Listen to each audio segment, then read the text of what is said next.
नगर निगम क्षेत्र में नक्शे के अनुसार भवन निर्माण नहीं करने वाले भवन मालिकों पर शिकंजा कसना शुरू हो गया है।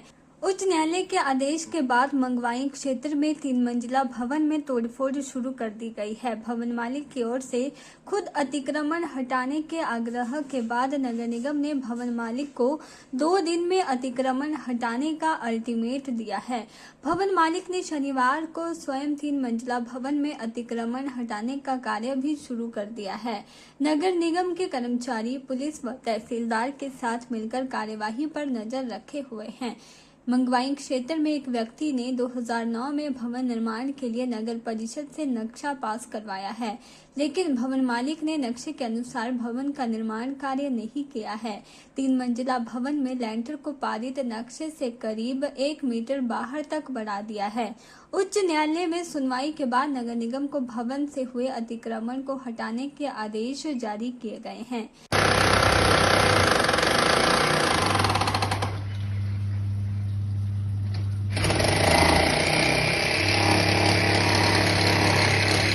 बारह मई को नगर निगम ने कमेटी का गठन कर अतिक्रमण को हटाने के लिए कमेटी पुलिस व तहसीलदार के साथ मौके पर पहुंच गई।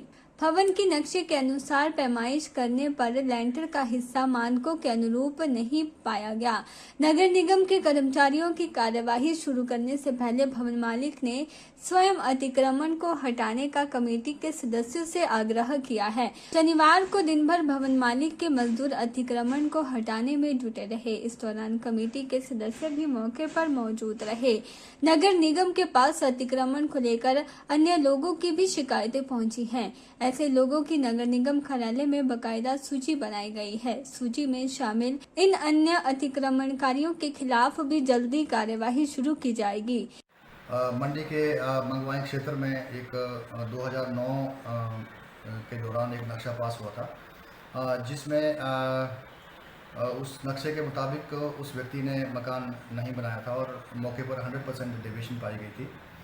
बाद में ये मामला कोर्ट में गया, हाई कोर्ट में गया और ऑनरेबल हाई कोर्ट ने अभी रिसेंटली एक डायरेक्शन पास की थी हमारे लिए, म्यूनसिपल कॉर्पोरेशन के मंडी के लिए, कि जो भी एक्स्ट्रा कंस्ट्रक्शन उसने करी हुई है बिना लॉ के अनुमति के, उसको तोड़ना है इमीडिएटली।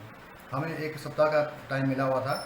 हमने 12 तारीख को, 12 मई यानी पिछले कल, हमने एक कमेटी बनाई। हमारे एडिशनल कमिश्नर की अध्यक्षता में कमेटी बनी, मौके पे गई और तहसीलदार पुलिस साथ गई और दोबारा से फिर नापा गया, उसको पूरा मेजरमेंट किया गया कि कितना एरिया बाहर है और कितना एरिया नक्शे के अलावा उसने कंस्ट्रक्ट किया हुआ है। उसको तोड़ने का हमने बातचीत की वहाँ, लेकिन वो स्वयं ही मान गए कि हम जितना एक्स्ट्रा बना हुआ है उसको स्वयं ही तोड़ देंगे। तो अभी जो है पिछले कल से तोड़ने का कार्यक्रम स्टार्ट हुआ था और आज शाम तक ये तोड़ने का प्रोसेस मैं समझता हूँ पूरा हो जाएगा। हमारी टीम लगातार उस प्रोसेस को वॉच कर रही है, मौके पे है और जब तक वो टूटता नहीं तब तक टीम जो है वहाँ फॉलोअप करेगी और उसको पूरा तोड़ने का प्रयास में है और तोड़ दिया जाएगा। ऐसे ही नगर के अंदर जो है बहुत सारे ऐसे लोग भी हैं जो कंस्ट्रक्शन बाय लॉज के हिसाब से नहीं कर रहे हैं। बहुत सारे लोग हैं जो मैप अप्रूव नहीं करा रहे हैं। मैं ऐसे लोगों को आगाह करना चाहता हूँ इस मैसेज के माध्यम से कि वो अपना नक्शा पास करवाएं और जो बिल्डिंग के बाय लॉज हैं उसको फॉलो करते हुए अपने भवनों का निर्माण करें, अन्यथा कभी न कभी उनका भवन टूट जाएगा, तोड़ा जाएगा। जैसे आज हम ये प्रक्रिया अपनाई हुई तोड़ने की, तो ऐसा होगा, कभी न कभी होगा। इसलिए अपना पैसा बर्बाद करके बड़ी बड़ी बिल्डिंग तैयार करना बिना बाय लॉज को फॉलो किए हुए, मैं समझता हूँ बहुत घातक होगा और ये अच्छी बात नहीं होगी। बहुत जल्दी हमारे पास जो लिस्ट बनी हुई है, जिन लोगों ने अवैध तरीके से भवन निर्माण किया हुआ है, कमिंग वीक में हम इन सभी के ऊपर जो है कार्रवाई करने वाले हैं और फिर बहुत सारा नुकसान होगा और बहुत दिक्कत रहती है सभी तरफ को। तो मैं ऐसे लोगों को कहता हूँ कि ऐसा ना करें, लॉ को फॉलो करें। के चैनल के लिए मंडी से ब्यूरो रिपोर्ट। एचआरटीसी की रात्रि बस सेवा आज रात 12 बजे के बाद थम जाएगी। एचआरटीसी ड्राइवर कंडक्टर यूनियन ने सरकार को 15 मई तक का अल्टीमेट दिया था। क्योंकि एचआरटीसी 38 महीनों का नाइट ओवर टाइम अभी पेंडिंग है, जिसके बाद यूनियन रात्रि बस सेवा को ठप करने जा रही है। एचआरटीसी ड्राइवर कंडक्टर यूनियन के अध्यक्ष मान सिंह ठाकुर ने कहा कि यूनियन को वार्ता के लिए बुलाने के बाद आंदोलन को कुछ दिन के लिए होल्ड करने के बाद 15 मई तक का अल्टीमेट दिया था, लेकिन सरकार ने न उन्हें वार्ता के लिए बुलाया और न ही कोई मांग मानी है। 15 मई को रात्रि 12 बजे के बाद कोई बस सेवा नहीं चलेगी। इससे एचआरटीसी के 2500 के करीब रूट प्रभावित होंगे। एडवांस ओवर टाइम मिलने की स्थिति में ही ड्राइवर कंडक्टर ड्यूटी पर जाएंगे। उन्होंने कहा कि 38 महीनों के रात्रि ओवरटाइम सहित समय पर सैलरी न मिलने समेत उनकी कई मांगे हैं, जिन पर सरकार गौर नहीं कर रही है। मैं आपको बता दूं कि 9/5/2023 को हमारी माननीय प्रबंध निदेशक महोदय जी से बात हुई थी, मीटिंग हुई थी। उस मीटिंग में उन्होंने 2 महीने का ओवरटाइम नाइट 2019 फरवरी और 2023 फरवरी का दिया था, जो हमारे खाते में आ गया है, और 2019 मार्च का देने के उन्होंने 20 या 25 तारीख को वादा किया था। लेकिन संगठन ने उस वार्ता को, हमारी वार्ता जो है बिल्कुल विफल हुई। हमने उसी टाइम उनको नोटिस 11 तारीख का दिया। जब 11 तारीख का दिया तो माननीय प्रबंध निदेशक महोदय जी ने बोला कि आप 13 तारीख का नोटिस दो और मैं मंत्री साहब से आपकी बात कराऊंगा। हमने वो नोटिस 13 की बजाय हमने 2 दिन और बढ़ाए, 15 तारीख का हमने नोटिस दिया। लेकिन बड़े दुख के साथ कहना चाहता हूं कि आज 14 तारीख होगी, ना ही तो माननीय उप मुख्यमंत्री महोदय जी की तरफ से, ना ही प्रबंध निदेशक महोदय जी से हमारे साथ कोई बात हुई। तो मैं सीधे शब्दों में कह देना चाहता हूं कि जो 15/5/2023 का जो हमने डिसीजन लिया है, जो हमने रात्रि सेवा जो हम जाएंगे तो एडवांस लेकर जाएंगे। मैं बता देना चाहता हूं कि एडवांस कैसे लेके जाएंगे। जैसे कोई ऑफिसर एडवांस लेकर जाता है और जब वो एडवांस जो है उसका बिल पास होता है, उस तरीके से हमें 3900 रुपया 1 महीने का एडवांस दिया जाए, और महीने के बाद जब भी हमारा 3900 बनता है, 3600 बनता है, उसको काट के हम पैसे जमा कराएंगे, अगला एडवांस लेकर जाएंगे। अन्यथा हिमाचल पथ परिवहन निगम के कर्मचारी, ड्राइवर और कंडक्टर रात्रि सेवा को बिल्कुल इग्नोर करेंगे। हम रात्रि सेवा पर बिल्कुल नहीं जाएंगे। मैं आपको ये भी बता देना चाहता हूँ, आपके चैनल के माध्यम से सरकार को ये चेता देना चाहता हूँ कि समय रहते जागे, ये ना सोचें ये कल का है। हम जब तक हमारे को एडवांस के रूप में रात्रि सेवा में जाने से पहले एडवांस ना दिया गया, हम रात्रि सेवा को बिल्कुल बंद करेंगे। रात 12 बजे के बाद, जैसे सुबह हमारे 4 बजे का दिल्ली का रूट है, तो दिल्ली का रूट हम रोकेंगे। जिस भी रूट पे नाइट लगती है उस रूट को रोकेंगे। जिस रूट पे नाइट नहीं लगती है, गाड़ी हैंड बैक अपने स्थान पर अपने डिपो में पहुंची है, उस गाड़ी को हम नहीं रोकेंगे। बता देना तो कम से कम 2500 लोकल और लॉन्ग रूट जो नाइटें हमारी चलती हैं, लोकल हमारी नाइटें जो है वो गामा में जाती हैं, नाइट वहाँ रुकती है, तो 2500 रूट जो हमारे प्रभावित होंगे। और मैं ये बता देना चाहता हूँ, हमारा यही नहीं ओवरटाइम नाइट का ही इशू नहीं है। हम सरकार से और प्रबंधन से सैलरी का साइल 50,000 और डिपार्टमेंटों को मिल गया, वो हमें दिया जाए। एरियर हमारे तरह के पड़े हुए हैं, जो जैसा कि मैं आपको बता देना चाहता हूँ, मेरे को नॉलेज के तौर पे 198 करोड़ हिमाचल पथ परिवहन निगम और सरकार के पास कर्मचारियों का पड़ा हुआ है। मैं सीधे शब्दों में कह देना चाहता हूं कि 198 करोड़ रुपया थोड़ा नहीं होता है।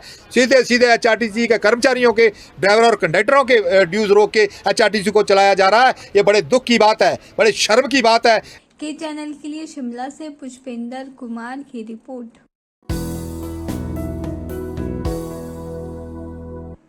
अंतर्राष्ट्रीय नर्स दिवस पर प्रदेश भर में कार्यक्रम आयोजित किए जा रहे हैं।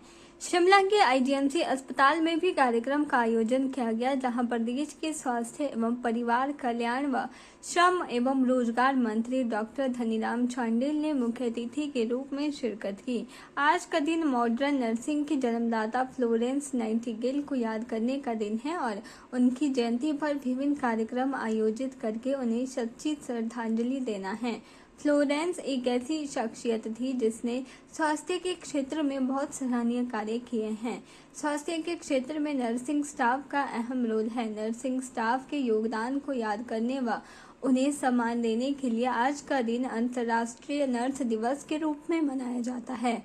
पूरे विश्व में नर्सिंग स्टाफ को सम्मान की दृष्टि से देखा जाता है। वहीं धनीराम शांडिल ने नर्सिंग स्टूडेंट्स को स्टाइफंड देने पर प्रतिक्रिया देते हुए कहा कि मुख्यमंत्री से बात कर नर्सिंग स्टूडेंट्स को शीघ्र ही स्टाइफंड प्रदान करने पर विचार किया जाएगा।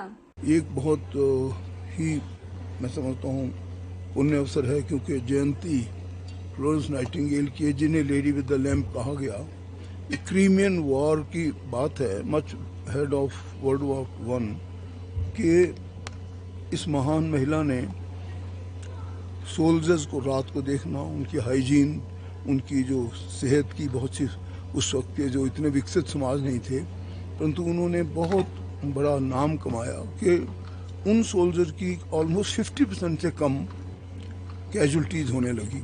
क्यों? कि उनकी सेहत के बारे में, उनके स्वास्थ्य के बारे में, उनकी मेडिकल सुविधाओं के बारे में ये उस महान महिला ने काम किया।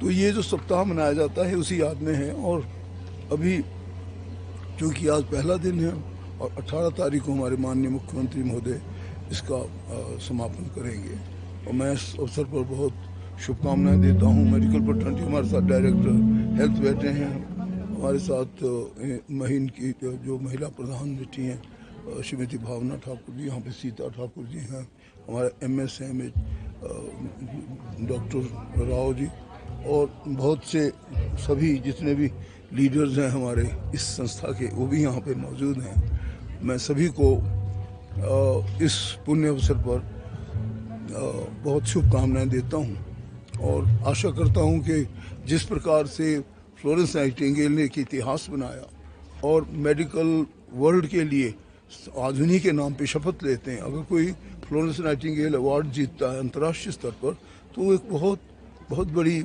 मैं समझता हूँ उपलब्धि है।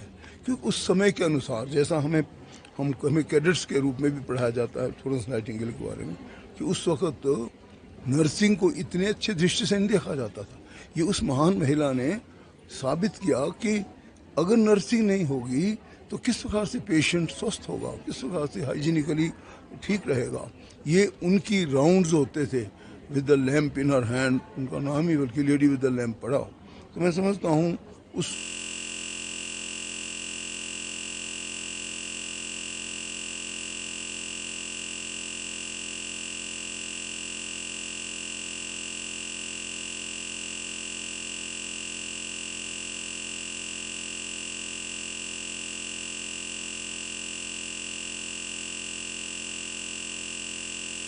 कार्यक्रम के दौरान BSc नर्सिंग के छात्राओं द्वारा सांस्कृतिक कार्यक्रम प्रस्तुत किए गए, जिन्हें स्वास्थ्य मंत्री ने अपनी ऐच्छिक निधि से 21,000 रुपये देने की घोषणा की।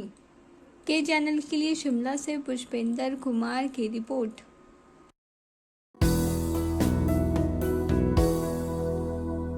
विश्व के सबसे खूबसूरत स्टेडियमों में शुमार धर्मशाला क्रिकेट स्टेडियम में खेले जाने वाले T20 मैचों को लेकर आज रविवार को करीब 2 बजे पंजाब किंग्स के खिलाड़ी कांगड़ा हवाई अड्डे पर स्पेशल चार्टर विमान के जरिए पहुंचे। कांगड़ा हवाई अड्डे पर पहुंचने पर HPCA के अधिकारियों द्वारा खिलाड़ियों का जोरदार स्वागत किया गया। वहीं धौलाधार पर्वत श्रृंखला पर हुए ताजा हिमपात का नज़ारा भी पंजाब किंग्स के खिलाड़ियों ने लिया और खिलाड़ी कांगड़ा हवाई अड्डे पर सेल्फी लेते हुए भी नजर आए। उसके उपरांत पंजाब किंग्स के खिलाड़ियों को कड़ी सुरक्षा व्यवस्था के बीच स्पेशल गाड़ियों के जरिए धर्मशाला के लिए रवाना कर दिया गया। वहीं आज पंजाब किंग्स के खिलाड़ी आराम करेंगे, लेकिन कल यानी 15 मई को पंजाब किंग्स के खिलाड़ी धर्मशाला क्रिकेट स्टेडियम में उतरेंगे और अपने आगामी खेले जाने वाले 2 मैचों को लेकर अभ्यास भी करेंगे। ये सुरक्षा व्यवस्था तो फ्लाइट से ही शुरू हो गई थी और वहीं से हमने क्यू बना दी थी और दोनों तरफ पुलिस के जवान थे हमारे, और इस तरीके से यहाँ तक हमने उनको बस में बैठने तक सुरक्षा प्रदान की। किस तरह से स्वागत किया गया है हिमाचल पहुंचने पर खिलाड़ी? हिमाचल तो सबसे पहले तो खिलाड़ी बहुत खुश थे, क्योंकि उन्होंने देखा कि बर्फ़बारी थी इतनी, तो बहुत खुश थे। बहुत लोगों ने बहुत देर तक तो फ़ोटो खींचते रहे वो, और बहुत खुश थे। और कुछ फैमिली के साथ भी आए थे तो उन्होंने भी फ़ोटोज़ खींची, और फिर हमें कहना पड़ा कि अब बस आप चलें एक साथ, तो फिर वो आए और फिर बैठे। कल एक और टीम जो है यहाँ पे आने वाली है, उसको लेकर किस तरह की तैयारी है? सभी टीम के लिए हम बहुत उत्साहित भी हैं। एयरपोर्ट प्रबंधन भी बहुत उत्साहित है क्योंकि काफ़ी दिनों के बाद टीम जो है गगल एयरपोर्ट पे आ रही हैं, तो हम उत्साहित भी हैं। सुरक्षा व्यवस्था और थोड़ी सी हमने चाक चौबंद की हुई है और उसके लिए सभी तरीके की जो व्यवस्थाएँ हैं उनको हम लोग कर रहे हैं। खिलाड़ियों का हिमाचल पहुंचने पर क्या हिमाचली संस्कृति से भी स्वागत किया जाएगा? हिमाचली संस्कृति से अभी ऐसी कोई बात नहीं हुई एडमिनिस्ट्रेशन से। हो सकता है कि डिस्ट्रिक्ट एडमिनिस्ट्रेशन या HPCA अगर कुछ ऐसा प्रावधान कर रहा हो तो उसके बारे में जानकारी नहीं है, बट हम लोग जो है हो सकता है एयरपोर्ट पे वो कर रहे हैं। तो कौन सी फ्लाइट से अभी पहुँचे सर? अभी इनकी एक चार्टर्ड फ्लाइट थी एयर इंडिया के एयरलाइंस एयर के थ्रू, और ये चार्टर्ड फ्लाइट से आए थे। कल जो आएंगी सर फ्लाइट? कल भी वो चार्टर्ड फ्लाइट ही है और एयरलाइंस एयर की ही है। इसी के साथ पंजाब किंग्स के कप्तान शिखर धवन कल 15 मई को धर्मशाला क्रिकेट स्टेडियम में खेले जाने वाले मैचों को लेकर पिच का मुआयना भी करेंगे और यह भी जानने का प्रयास करेंगे कि आखिर इस पिच से किस तरह से बल्लेबाजों या फिर गेंदबाजों को मदद मिल सकती है। इसी के साथ पंजाब किंग्स के कप्तान शिखर धवन की नज़र कहीं न कहीं शाम को पड़ने वाली ओस पर भी रहेगी कि ओस पड़ने से किस तरह से खेल पर प्रभाव पड़ सकता है। आपको बता दें कि धर्मशाला क्रिकेट स्टेडियम की पिच फास्ट है और इसमें अक्सर गेंदबाजों को मदद मिलती है।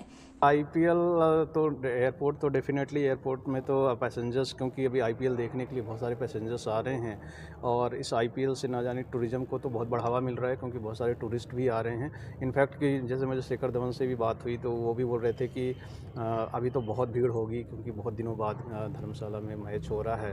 तो हमने भी कहा कि हाँ बिल्कुल भीड़ हो, और पता भी चल रहा है, जैसे आप लोगों के माध्यम से भी पता चल रहा है कि बहुत सारे लोग टूरिस्ट आ रहे हैं IPL के लिए। हाँ, फ़्लाइट की संख्या आपने देखा ही होगा, हाल ही में हाँ पेपर्स में भी आया था कि पिछले 4 महीनों से लगातार फ़्लाइट्स की भी संख्या बढ़ रही है और पैसेंजर्स की भी संख्या बढ़ रही है। अब जो है पैसेंजर्स की जो संख्या, जो जनवरी में पैसेंजर्स थे करीब 9,500 और अब जो है इस महीने 21,000, मतलब डबल से भी ज़्यादा हो गए हैं 4 महीने के अंदर पैसेंजर्स। तो डेफिनेटली पैसेंजर्स ग्रोथ भी बहुत अच्छी है, फ़्लाइट्स की ग्रोथ भी बहुत अच्छी है। के चैनल के लिए धर्मशाला से ब्यूरो रिपोर्ट। नगर निगम शिमला चुनाव में फागली वार्ड से भारतीय जनता पार्टी का लगातार चौथी जीत के रामनगर में अभिनंदन समारोह का आयोजन किया गया। यह समारोह पार्षद कल्याण धीमान की जीत के मौके पर आयोजित किया गया। इस दौरान शिमला संसदीय क्षेत्र के सांसद सुरेश कश्यप बतौर मुख्य अतिथि शामिल हुए। अभिनंदन समारोह में सांसद सुरेश कश्यप ने फागली वार्ड की जनता को संबोधित किया। उन्होंने भारतीय जनता पार्टी को मिली लगातार चौथी जीत के लिए जनता का आभार व्यक्त किया। उन्होंने कहा कि कांग्रेस पार्टी ने सरकारी मशीनरी का दुरुपयोग कर नगर निगम शिमला चुनाव जीता, लेकिन विपरीत परिस्थितियों में भी फागली वार्ड की जनता ने भाजपा का साथ दिया। उन्होंने कहा कि भारतीय जनता पार्टी ने हिमाचल प्रदेश के साथ साथ निगम शिमला के इलाके में विकास के कार्य को आगे बढ़ाया है। कश्यप ने कहा कि कांग्रेस ने सरकारी तंत्र का दुरुपयोग कर नगर निगम चुनाव में जीत हासिल की है। आज हमारा जो इस वार्ड से काउंसलर बने हैं आदरणीय धीमान जी, इन्होंने सहज भोज का आयोजन किया है और साथ ही साथ अपने जो कार्यकर्ता जिन्होंने कि इनके लिए दिन रात मेहनत की, उन सब का आभार प्रकट करने के लिए यहाँ हम सब लोग एकत्र हुए हैं। मैं सबसे पहले तो धीमान जी को बहुत बहुत बधाई देना चाहूँगा और साथ ही साथ इस वार्ड की समस्त जनता का धन्यवाद करना चाहूँगा जिन्होंने यहाँ धीमान जी को अपना आशीर्वाद दिया। और साथ ही साथ यहाँ इस वार्ड की हमारे लोगों ने समस्या रखी कि जो लिंक रोड है, एम्बुलेंस रोड, उसको आगे बढ़ाया जाए, उसमें कुछ धन की आवश्यकता है। साथ ही साथ इस वार्ड में पार्किंग के निर्माण के लिए भी धीमान जी ने डिमांड रखी है, तो उसके लिए मैंने 10 लाख रुपए देने की घोषणा की है ताकि जो हमारी एम्बुलेंस रोड है उसको दलोग तक उसका निर्माण हो सके। और एक जो पार्किंग है जो कि रामनगर में स्कूल ग्राउंड में, उसके निर्माण के लिए भी मैंने 2 लाख रुपए की घोषणा की है। निश्चित रूप से जिस प्रकार का विकास इस क्षेत्र में हुआ है या शिमला शहर में हुआ है, आदरणीय सुरेश भारद्वाज जी यहाँ से पूर्व मंत्री रहे, विधायक रहे, निश्चित रूप से उन्होंने बहुत मेहनत की और उसका नतीजा है कि आज हर वार्ड में सड़कें बनी हैं, शौचालयों का निर्माण हुआ है, पार्किंग का निर्माण हो रहा है। साथ ही साथ जिस प्रकार से माननीय मोदी जी ने स्मार्ट सिटी का तोहफा हमको दिया और ब्रिटिश शासन के बाद ये पहली बार शिमला में हुआ जब टनल का निर्माण किया गया, जब फ्लाईओवर्स बने हैं, ओवर ब्रिजेज बने हैं, पार्किंग्स बनी है, सड़कों को चौड़ा किया गया है, पार्क्स बने हैं और बहुत सारे ऐसे ऐतिहासिक काम जो कि या तो ब्रिटिशों के समय में कुछ हुए या उसके बाद फिर भारतीय जनता पार्टी की कॉरपोरेशन जो इससे पहले रही उसके कार्यकाल में हुए। तो निश्चित रूप से मैं अपने यहाँ से जो काउंसलर उनको बधाई देते हुए अपने सभी नेताओं का भी धन्यवाद करना चाहूँगा जिन्होंने निरंतर मेहनत की और भारतीय जनता पार्टी ने पूरी ताकत के साथ इस चुनाव को लड़ा। ये अलग बात है कि जैसे नतीजों की अपेक्षा थी वैसे नतीजे भारतीय जनता पार्टी को नहीं मिल पाए। कारण उसका साफ है कि कांग्रेस की सरकार को बने अभी कुछ ही दिन हुए हैं और जिस प्रकार से प्रेशर टैक्टिक कांग्रेस ने अपनाए निश्चित रूप से उसका फ़ायदा कांग्रेस पार्टी को मिला। फिर भी मैं 24 वार्डों के जो हमारे प्रत्याशी हैं जिन्होंने चुनाव लड़ा, पूरी मेहनत से चुनाव लड़ा, उन सबको शुभकामनाएं देते हुए इसके अलावा पूर्व शहरी विकास मंत्री सुरेश भारद्वाज और हिमाचल बीजेपी के कोषाध्यक्ष संजय सूद ने भी फागरी वार्ड की जनता का आभार व्यक्त किया। उन्होंने कहा कि भले ही प्रदेश में कांग्रेस की सरकार है लेकिन भारतीय जनता पार्टी के पार्षद इलाके में विकास नहीं रुकने देंगे। के चैनल के लिए शिमला से पुष्पेंद्र कुमार की रिपोर्ट।